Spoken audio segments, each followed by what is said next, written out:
akusasyon laban sa kanya, Prof. Yeah, oo. At saka, alam mo, mahalaga sa kanya, hindi ko alam kung pupunta o ano, pero mahalaga sa kanyang nandun siya at nakakatulong siya sa mga staff niya. Ugali kasi hindi niya iniiwan.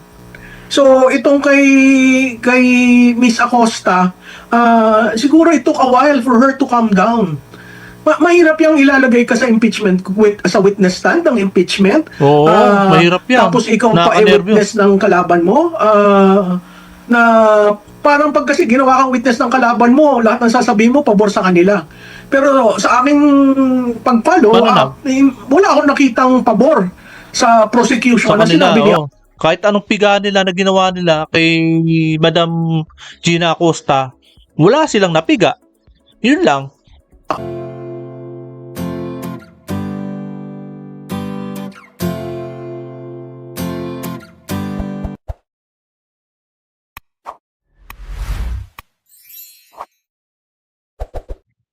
Mga kababayan at mga kapatspres, itong nakarang pagka-witness ni Madam Gina Acosta na iniutos daw sa kanya ni Vice President na i-release ang 125 million budget ng confidential at ibigay nga kay Security Officer Lachica.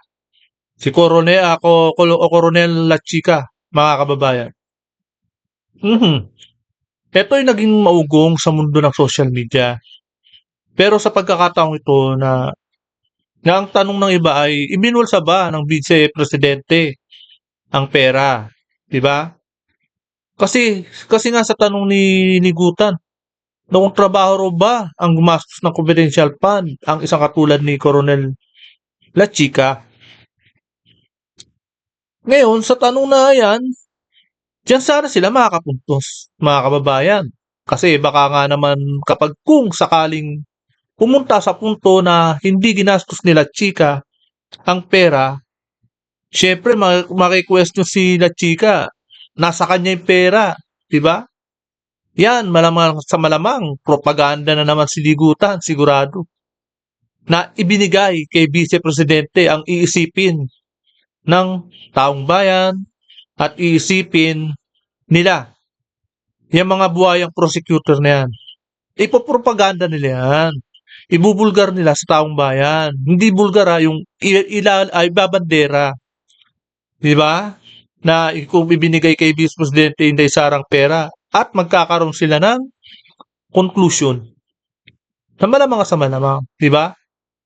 Binulsa ang pera. Iyan ang magiging conclusion nila dyan. Di ba? Iyan yung magiging resulta. Di ba? Mga style ng mga buhaya, talagang prosecution. Puro mga bulok. Grabe, di ba? Di ba? Kaya ito, no?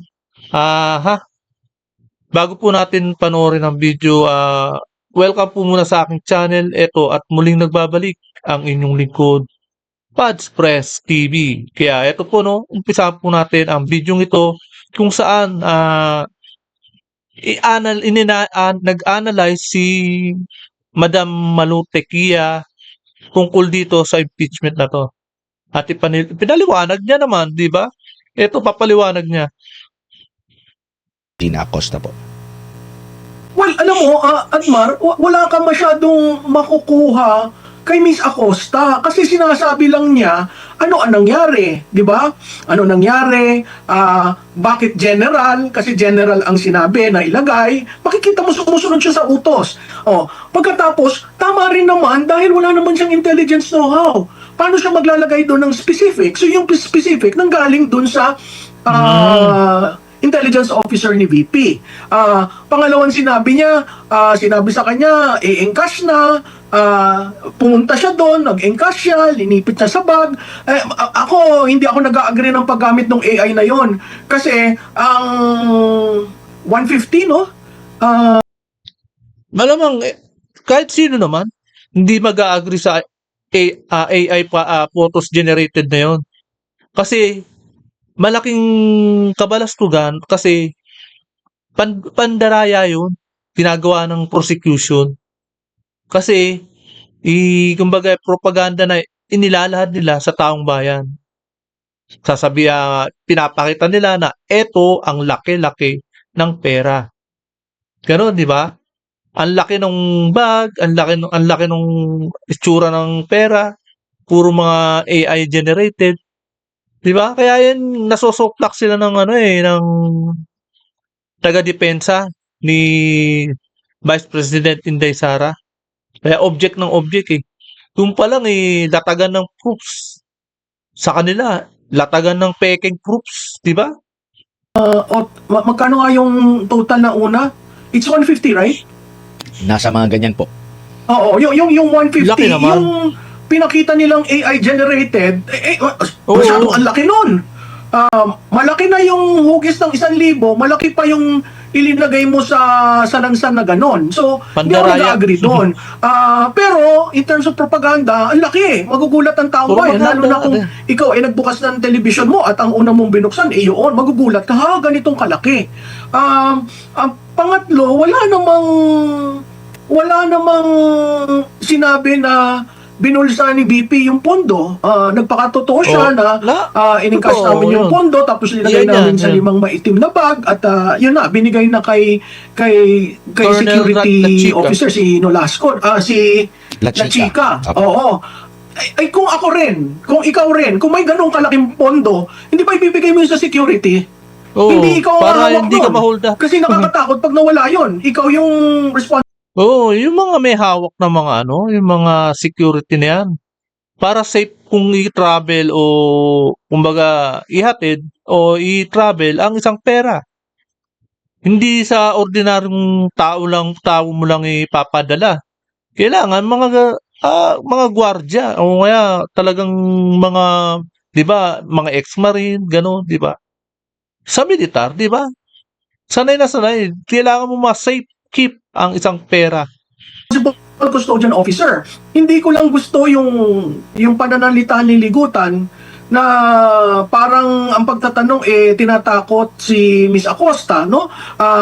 Number one, ang talaga, gusto niya totoo lang. conclusion kaagad. Tama lang na nag-oppose yung defense kasi sino ba ang nagsabi sa yung i-encash mo? Sino ba ang nagsabi sa yung ilagay sa bag? Natural yung head of agency. So, Si as Vice President, SDO, diba? by the name itself, disbursing officer, di ba ang disbursing, nagbibigay ka ng pondo? Disbursing. So, kung sinabi ng head of agency sa disbursing officer, ibigay mo kay La Chica, ibibigay mo yon. Anong mali doon? Wala. Opo. So parte na Diba? yun ng pag-disburse niya na sinabi niya na ayon naman sa Joint Memorandum Circular bilang disbursement officer, bahagi yun. So, tama yung sinabi ni Acosta po, Prof, na bahagi yun ng kanyang pag-disburse at sinabi rin niya Trabaho doon niya na hindi naman pwede ako yung akyat ng bundok. Wala akong sariling security. Ako Oo, makikipag-usap kaya sa nga mga yun, oo. taong hihingan ko ng mga information. At saka, Admar, my goodness, if you look at Siya lang mag-isa, akit ang bundok tapos gano'n ang dala-dala. 'Di ba? Maloko talagang mga prosecution na to. Miss Acosta, she's a very simple lady. Yung demeanor niya, yung pagsasalita niya, yung pagkakanervyos niya, pinagkakatiwalaan siya. Kita natin pinagkakatiwalaan dahil galing Davao, siya yung ginawang SDO, pero every bit of the way, every point of the way, na-explain niya. Na-explain niya kung bakit generalize, na-explain niya kung bakit detalyado, na nag-usap Oo, sila, tama. oo, nag-usap sila bago niya ilinagay. So, ito yung as per her knowledge, tama yung ginawa niya. Wala naman nagsabi sa kanyang mali.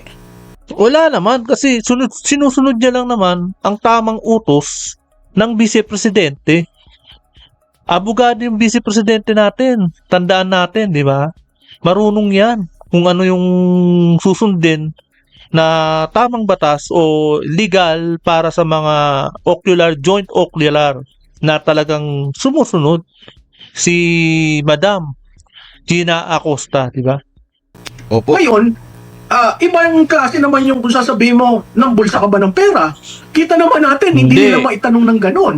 Hindi rin Oo. nila maitanong, nag-iwan ka ba ng pondo kay Vice Presidente? Diba? Hindi rin. Kasi Grabe. makikita mo doon sa pagtatanong nitong lawyer na ito, may pinupunto siya sa dulo. Meron Kaya siyang gustong- maganda na marinig natin yung defense para mabuo natin yung kwento, no?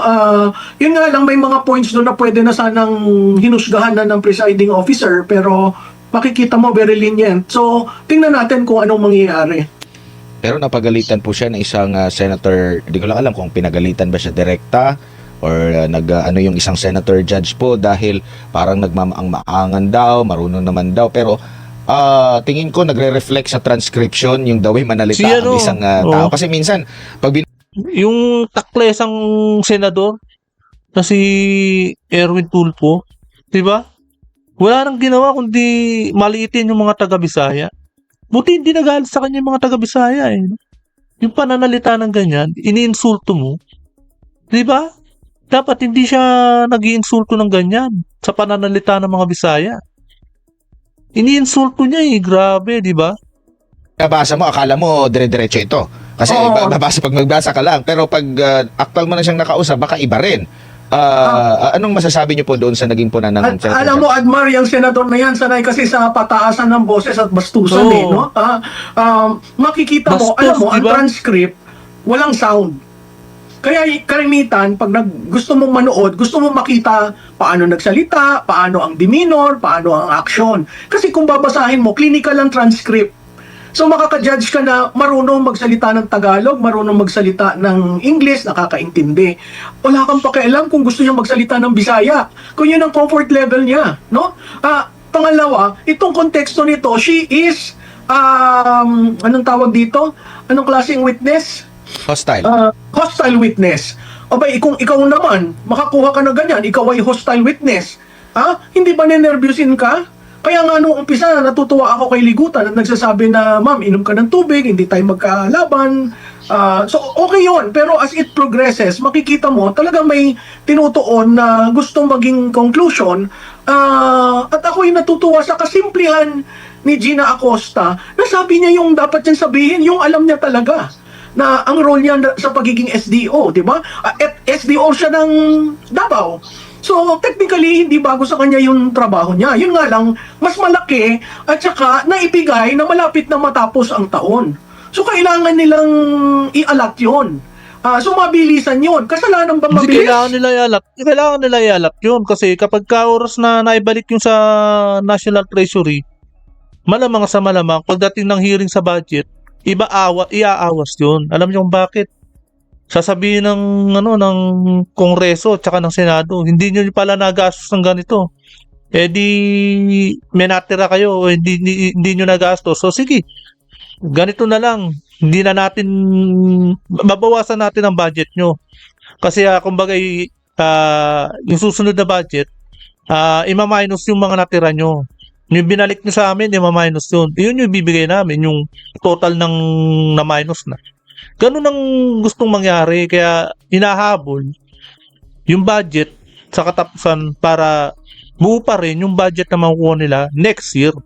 Kasalanan, tama doon yung presiding officer na pinunto niya, wala na tayong pakialam kung mabilis sila, kung ang proseso nila in 3 working days nandyan na. Wala tayong pakialam doon. Ang pakialam lang natin, may ninakaw ba? May mali bang alokasyon? Diba? Katulad yan kay Piatos. Sige sila ng sige ng Piatos, hindi nila ginagamit yung common sense nila. Pumunta pa sila sa PSA para hanapin.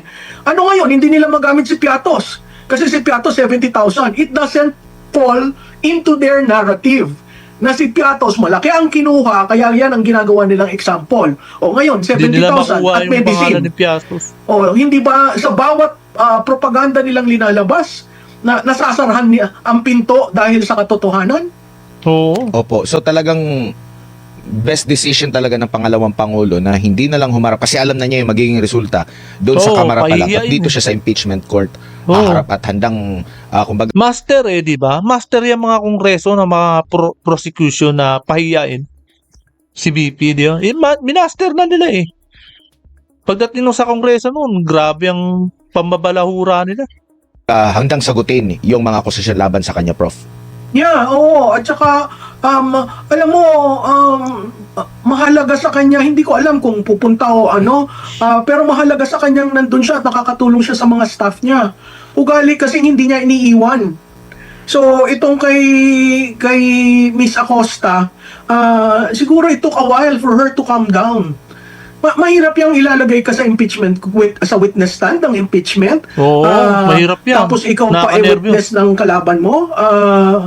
Na parang pag kasi ginawa kang witness ng kalaban mo, lahat ng sasabihin mo, pabor sa kanila. Pero sa aking pag-follow, Paano wala akong nakitang pabor sa prosecution Sa na kanila, sinabi niya. oo. Kahit anong piga nila na ginawa nila kay Madam Gina Acosta, wala silang napiga. Yun lang. Acosta. Nagpakatotoo lamang si Acosta at sinabi niya kung ano ang kanyang katungkulan. So walang masama talaga doon sa pagpapaulit ng mga tanong, pinunan niya na masyadong mahaba yung tanong, yung request niya na pwede ba Tagalog o di kaya ay Bisaya, Cebuano, para medyo mas maka-express. So walang masama doon, considering kung gusto talaga na katotohanan na mula sa kanya at kampante siya. No, kasi minsan pag Bisaya ka at hindi ka sanay sa Tagalog, iba yung mababanggit mo na Tagalog, na iba na yung ibig sabihin kumpara doon sa gusto mong ipahiwatig kung magbibisaya ka, Prof. Oo, alam mo, Admar, ang kasi lumalabas sa Maynila, pag Bisaya ka, immediately probinsyano eh. Na hindi ka, you're not a first class citizen, hindi ka taga Metro Manila, kaya ang tingin parang maliit. Pero ako'y natutuwa at si Miss Acosta ay nagsalita sa kanyang gamay na Diba? lengguwahe, na dialect, no? Actually, dapat Kahit anong respetuhin. dialect eh, wag na siya makikialam. Hindi ko na sasabihin yung senador na yun. Oo. Sanay siya sa sigawan eh. So sa sigawan palengkero, kumbaga sa babae, palengkera talaga, di ba? Kaya tawag niya sa senador na yan, palengkerong senador. Parang ginawang palengke yung yung impeachment trial eh. Ang lakas eh, di ba? Wala namang kwenta yung pinagsasabi. Puro paninita. Di ba? Ang tanong diyan, nakikinig ba siya kapag ka oras na Tagalog at English na yung yung pananalita. Di ba? Malupit taklesa talaga ang dating. At siguro wala siyang masabi, kaya yun lang ang pinuna. Oo, Opo. walang Pero eh. doon sa pagpaplano, sa Di paggagamitan makapuntos. ng confidential funds, mali po ba na magpatulong siya sa mismong nakakaalam ng paggagamitan? Kasi kung iisipin mo naman, baka sa huli siya na naman ang kukwestiyonin, o bakit ikaw yung gumagawa? May kasanayan ka ba sa security, sa confidential? Yun yung iniisip ko ba? So, may masama ba doon na nagpatulong siya sa security officer, isang military official sa paggawa ng ganitong plano, kumpara doon sa siya na lang ang gagawa? May alam ba siya? Nakita na nga natin yung demeanor niya na talagang napakasimpleng kawani ng gobyerno po, Prof. At alam mo, walang mali doon sa nagpatulong ka. Kasi ang simula, very general good governance. So, kailangan ng activities, di ba? Na, yan ang tinatawag na plan, activities, PAP. No? Kailangan ng detalye. So, sino nakakaalam ng detalye? Sino ang security officer na nakakaalam ng detalye? Hindi ba sila chika? So, silang dalawa yon, di ba? Yung pagkwento nga niya, nagsasangguni ho ako sa kanya, kayo ba ang naglilista, nagbibigay ho siya, tapos tinatanong ko kung ano yung detalye dito. So, practically, sinabi niya sa trial court, sa impeachment court, na silang dalawa ang nagsasangguni doon. At tama rin, rightfully so, wala naman siyang alam tungkol sa seguridad, no? Point blank ka ang mga tanong niya sa kanya, point blank niya nasasagot. So, kung nagsisinungaling yun, paikot-ikot yun, siya diretso. Opo, ako po. Nag-usap po kami. Sinabi po niya sa akin, inilista ko po. O, sino nag-approve? Ay, yung pong head of agency, si Vice President. O kaninong signature yan? Pati ba naman yung mga ganon? Talagang hinahanapan pag-ikot sa mga bawat katanungan, hinahanapan ng mali. Kaso, ang nasa joint security naman, hindi naman Hinahanapan ng pinagbabawal na butas. magsanguni ka doon Talaga, sa di ba? security officer. Di ba? Opo, lalo na yung nature ng paggagamitan ng confidential funds. Yeah. So, I don't think there was anything that is a blow on the defense with Ms. Acosta. She merely graphically told the impeachment court, ito yung ginawa ko. Opo. Pero, ang maganda doon, hindi nila natanong na may nawawala ho bang pera, na-liquidate ho ba ng maayos. Diba? Nandun na yun sa COA testimony. Siya is the preparation from the SDO, from receiving the fund to the role of the SDO, tapos yun sa preparation and implementation. Opo. Ma'am, dito naman po tayo, alam natin na pag-uusapan na ito natin, bigyan lang natin ng emphasis, no? Kasi kung gaano kahalaga. At nabulgar naman po, no, sa panig ng Office of the Vice President, ng kampo ng depensa, kung saan pinagamitan ang confidential funds ng dalawang ahensya o opisina, no? To the point na iniisa-isa pa nga, no? Kahit na sabihin ng prosecution, para doon sa isang pagtitipon ito, pero yun pala, meron palang ano pa nun, detalye.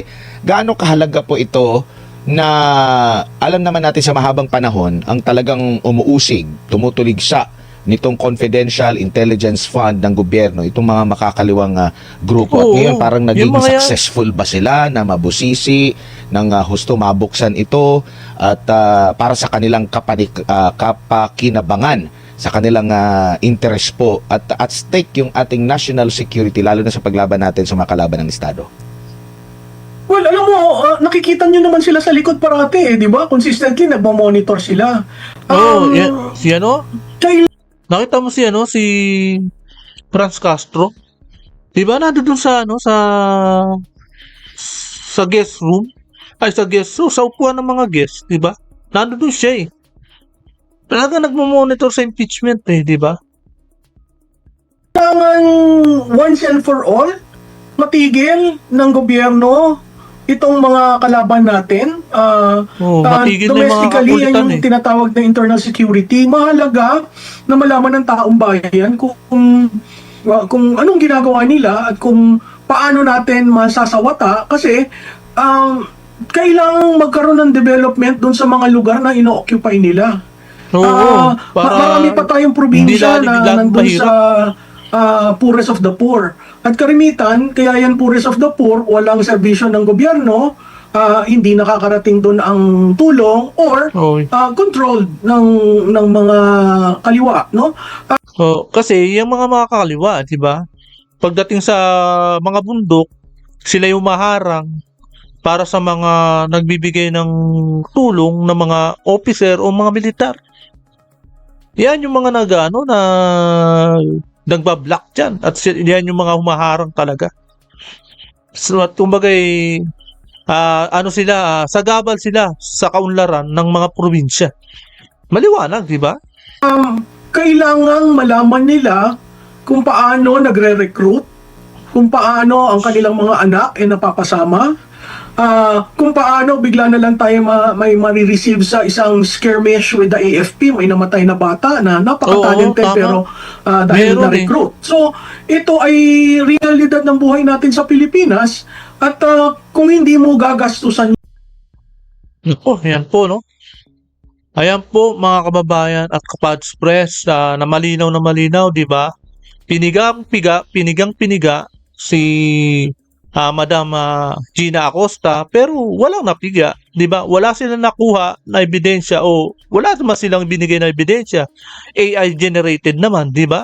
Wala naman silang napiga at wala silang nakuhang impormasyon galing sa bibig ni Madam Gina Acosta na talaga namang ang pera ay pumunta na kay Security Officer Coronel La Chica na maliwanag sa maliwanag, hindi dumaan sa kamay ni Vice President Inday Sara.